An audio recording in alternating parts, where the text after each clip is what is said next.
131873, ben at 2gb.com. You are my eyes and ears. Anything going on in the city this afternoon or anywhere else, let us know. There are calls for the RSPCA to adopt a no-kill policy. This comes off the back of an SBS Instagram program that goes to air tonight about the thousands of dogs and cats put down every year. I've spoken about this many times. It is extraordinary. Between 2010 and 2011, 67,500 dogs ended up at the RSPCA. About 1/3 of those animals were put down. Out of 64,000 cats handed into the RSPCA, 37,000 of them were put down. The RSPCA says it has a highly complex problem, but they think that more can be done to prevent so many animals being put down. Now, on the line, Shel Williamson, Director of Pet Rescue. She's one of those calling for the introduction of the no-kill policy. She's on the line. Hi, Michelle. Hi, Ben. Thanks very much for talking to me. I'm all right. Look, I've spoken about this before because the numbers, I just struggle to get my head around it in terms of we need to have a good, hard look at ourselves, don't we, as a nation, and say, why are we killing so many of these animals every year? Well, yeah, absolutely. I mean, the numbers are just staggering when you start to look into them, but the good news is that there's an awful lot we can do to be rectifying the situation. Okay, if you've got a no-kill policy for the RSPCA, how would that work?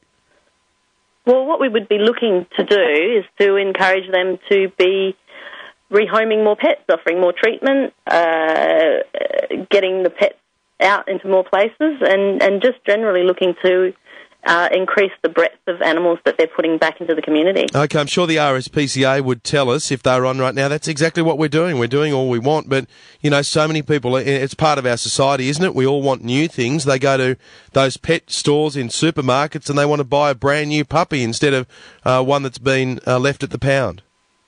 Well, our experience is actually much more positive than that. We, Pet Rescue, petrescue.com.au, has been around for about 10 years now. And what we've found is that people are very, very keen to adopt rescue pets. In fact, they're highly desirable, hugely adoptable. And okay, but if you have a no-kill policy, then surely, I mean, when we're talking about tens of thousands of cats and dogs put down every year, they're not going to be able to find homes for every single one of them. There's going to be some. What do you do with the rest of them? Well, that's the great news. Pet Rescue, just as an online entity, we're placing about 50,000 pets now, and one of the great things about what we can see is that most of those pets will get viewed a couple of hundred times, and they will be they'll get a couple of adoptions or a couple of applications, and if they're a desirable pet, they can get literally dozens of applications. Okay, so if we stop putting them down, you feel that might just be a circuit breaker. It'll stop the vicious cycle. Well, what it is, it's about solutions. No Kill is a series of 11 programs and services that, when they're implemented, really do provide a lot of solutions for the animal welfare world.